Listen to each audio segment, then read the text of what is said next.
Well, in case you're nervous about not remembering next Sunday night to come at 5 instead of 6, just don't reset your clock and you'll be fine.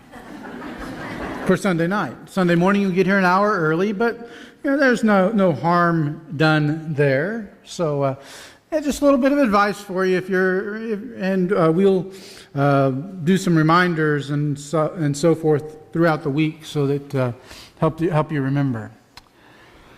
The ministry of Jesus was bound to attract attention.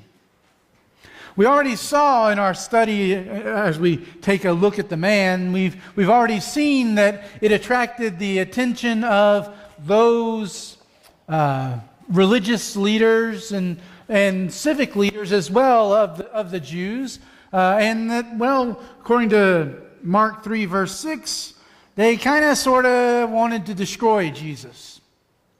We saw that his actions and his ministry had gained the attention of his family, and how his family went to take charge of him because they thought he was crazy. Mark 3 verses 20 and 21. Well, eventually, word gets up to King Herod. And King Herod takes a notice of Jesus. Mark chapter 6, if you want to open up your Bibles there, to Mark 6. This morning, we're going to look at information that Mark shares with us about King Herod, and also about how King Herod facilitated the death of John the Baptist, or the execution of John the Baptist. In doing so, Mark shows us a sad picture of a weak leader.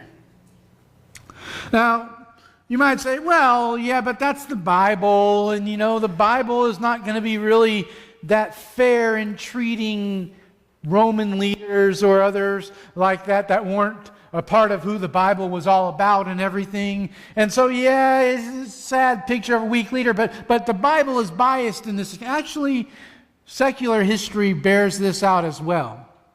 If you do some research and you do some study into Herod and his way of leadership, you'll find out that it's not just the Bible that sees him as a weak leader, it's secular history as well. So let's first, though, consider Herod as king. And if we look at him as king, first thing we want to look at is him as a tetrarch. Well, what does that mean? Well, basically, it means that he was one of 4 rulers of the area. So anyway, he wasn't a monarch, he was a tetrarch, okay? So he is generally known as Herod Antipas. His father was Herod the Great, an Idumean. He was the Herod that was ruling when Jesus was born, okay? His mother, Malthace, was a Samaritan, the 4th of Herod's 10 wives. So, because she was a Samaritan, what that means is she was the offspring of Jews who had married Gentiles. And so Samaritans were half-breeds. Well, so Herod Antipas had some Jewish blood in him. Not a whole lot, but he had some. He was educated in Rome together with Archelaus and Philip. Now, this Herod Antipas, is not to be confused, first of all, with Herod the Great, who was his father, again, who was ruling at the time of Jesus' birth. He is also not to be confused with Herod Agrippa I, who was his nephew, who was the Herod who killed James in Acts chapter 2. Nor is he to be confused with Herod Agrippa II, who was the great-nephew of Herod Antipas, before whom Paul appeared in Acts chapter 26.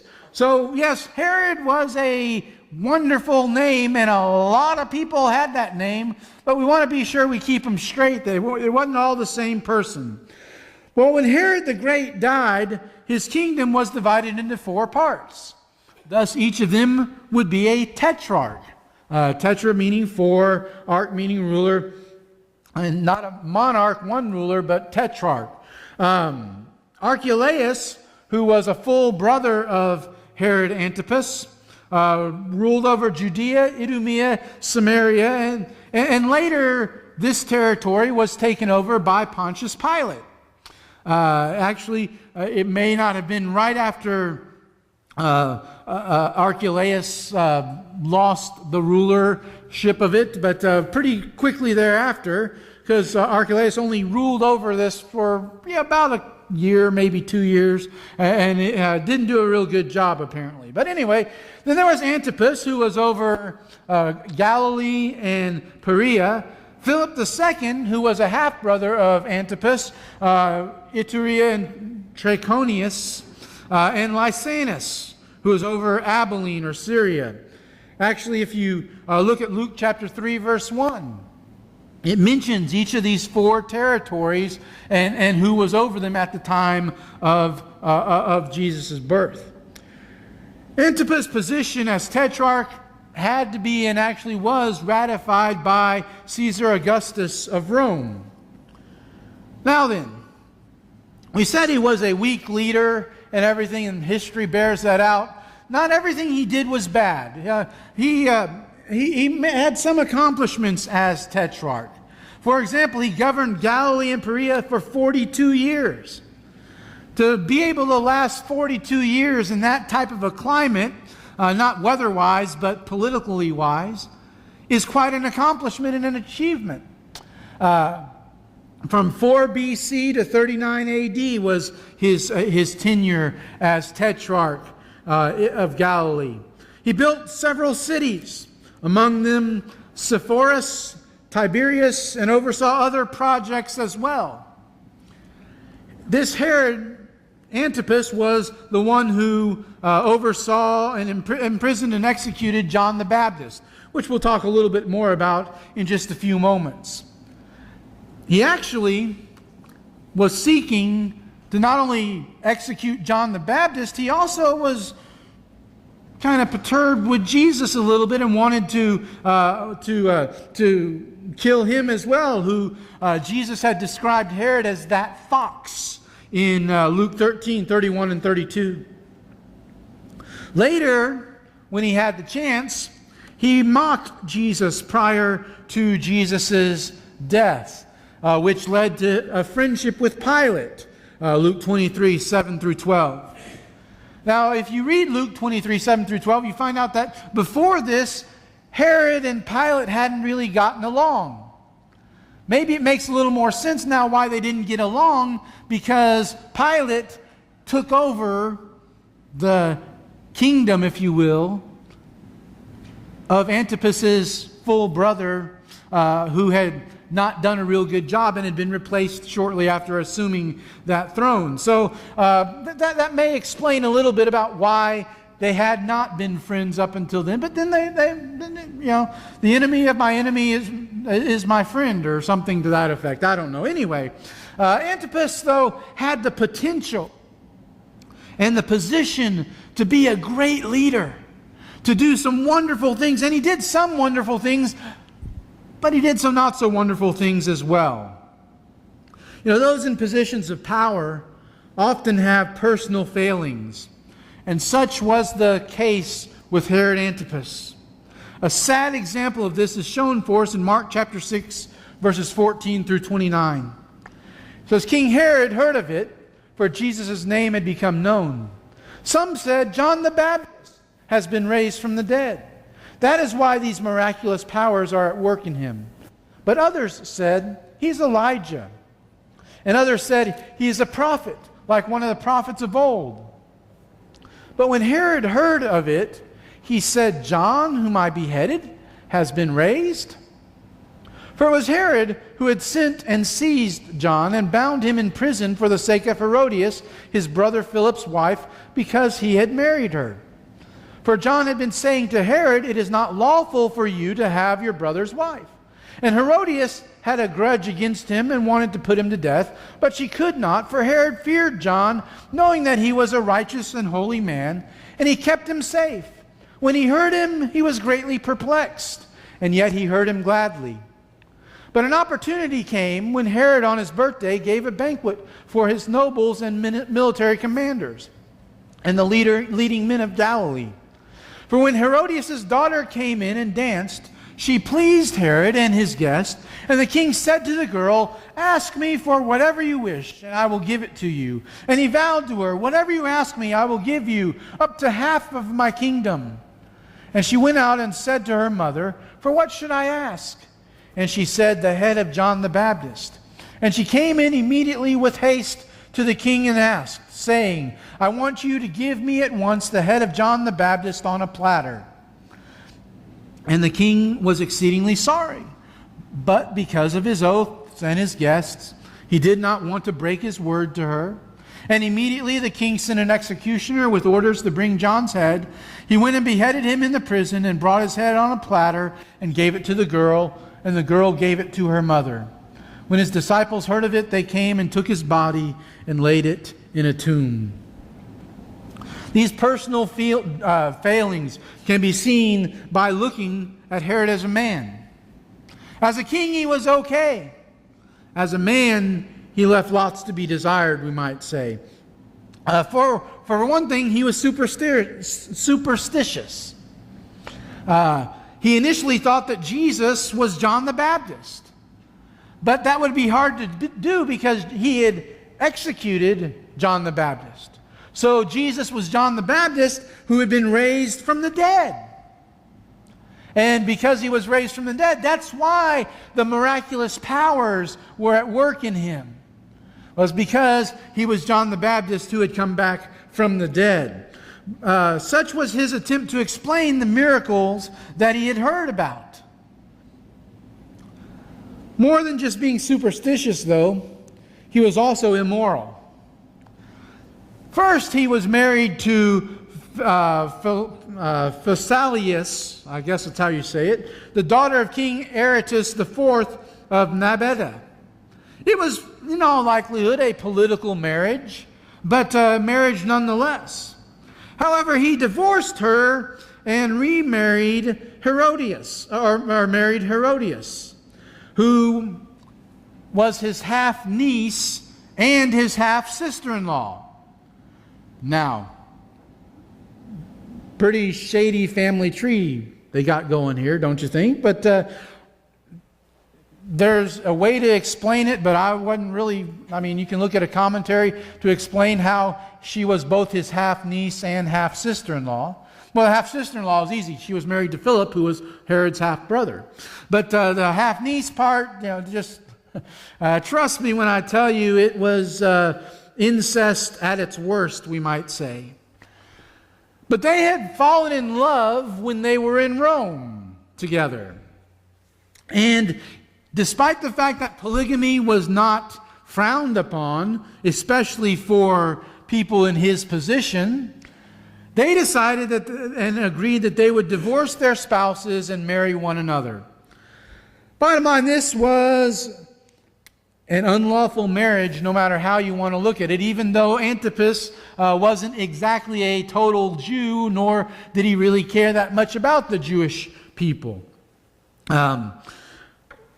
Primarily because it was simply adultery. Leviticus 20 verse 10, also Romans 7, 2 and 3 will explain that. And also because of the prohibition against marrying a brother's wife. Given in Leviticus chapter 20, verse 21.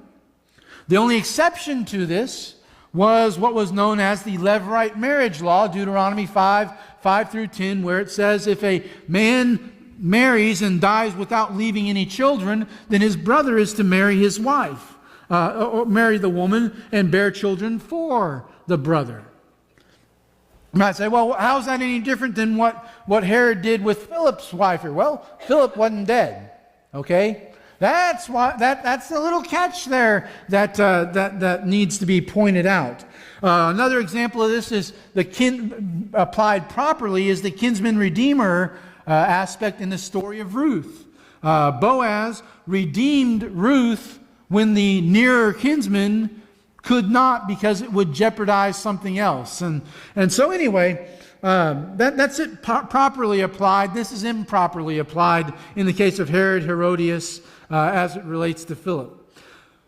Bottom line, Herod and Herodias both wanted to kill John because John spoke out against their marriage. Mark 6:19, Matthew 14:5 also tells us this. The problem was that Herod was also easily manipulated. In the first place, he allowed fear to guide him. For example, he feared the people who viewed John as a prophet. That's why he hadn't executed John earlier. But he feared John telling everybody about this unlawful marriage to Herodias, and so he had John imprisoned, but he still liked to listen to John. He was perplexed by John, but he enjoyed talking with him, and so he apparently talked with him frequently. He liked to listen to John, but he did not repent. He was enticed by his stepdaughter, Salome, according to tradition.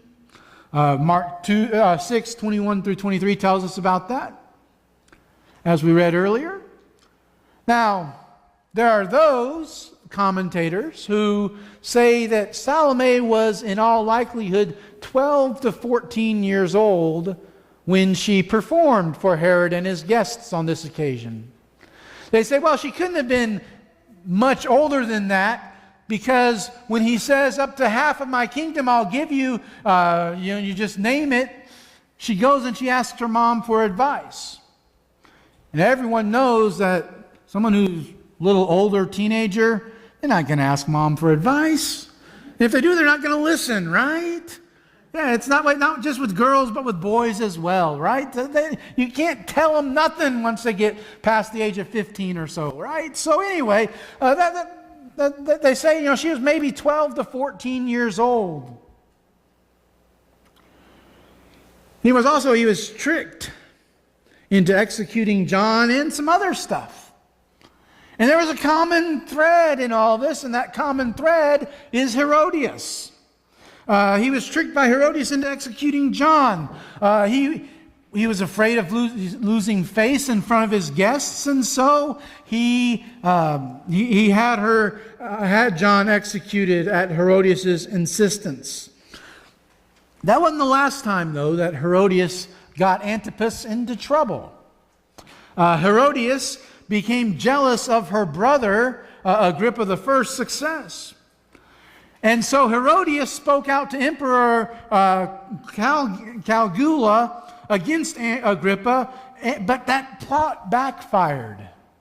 And instead of being against Agrippa, the emperor became against Herodias and Herod. Caligula actually exiled Antipas to Gaul, probably somewhere in France, where Herodias chose to join Antipas.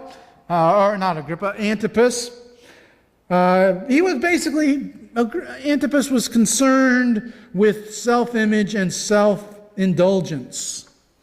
And that really sums up his personal failings. He was so interested in how people viewed him, and so enticed by his own ideas and intent on him being right and everybody else being wrong, no matter what they were saying, that he couldn't take advice and he couldn't take instruction. He couldn't even entertain the idea that he might actually be wrong about something. What a sad picture of a weak leader. A man in a position of power, but a man whose personal failings left him weak and easily manipulated. How could we learn from Herod's mistakes today? Well, we may be in positions of power.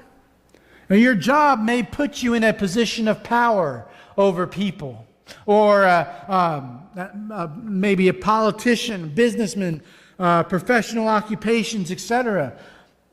School teachers. You have influence over your students. But not just in our public life, in our personal lives as well, as husbands and fathers and parents. We're in that position of authority over our children. So the question is, will we be weak leaders or strong leaders?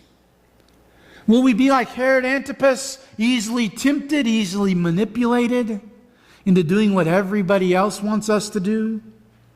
Or will we be like John the Baptist, strong in our personal convictions, willing to go to the mat, so to speak, for those convictions? You know, John may have lost his head, literally, but he won his soul. Herod, on the other hand, lost his head, figuratively, and his soul, quite literally. In the end, who would you rather be? Whose eternity would you rather have? That of Herod or that of John the Baptist? You see, because today, when we decide to follow Jesus, there's going to be people who say, why would you want to do that? I mean, they got all those rules and stuff like that you have to follow. Well, you know what? It's okay.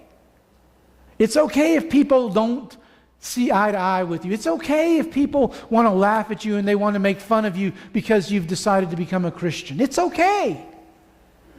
Because when everything is said and done, and you stand before the judgment, you're going to hear the wonderful words, "Well done, good and faithful servant." Right now, if Jesus were to return right now, do you know for sure that you'd hear those words from Him? Or is there doubt in your mind? Doubt in your mind maybe because of something that you've done this past week. Doubt in your mind perhaps because you've never made Him your Lord by being immersed in the waters of baptism for the forgiveness of your sins. Whatever is causing that doubt, we want to help. Maybe all the help you need is just some encouragement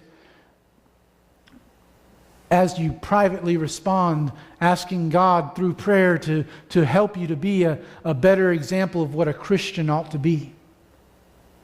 Maybe you need more help than that. Maybe you need this church family to pray with you and to pray for you.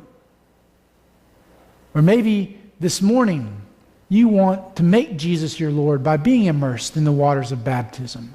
Whatever that need is, don't leave here with that need. Don't leave here with that doubt in your mind that, I don't know what would really happen if Jesus returned right now. Let us help you fix that. Let us help you erase that doubt. And if to do so you need to publicly respond to the Lord's invitation, won't you come right now as we stand and sing together?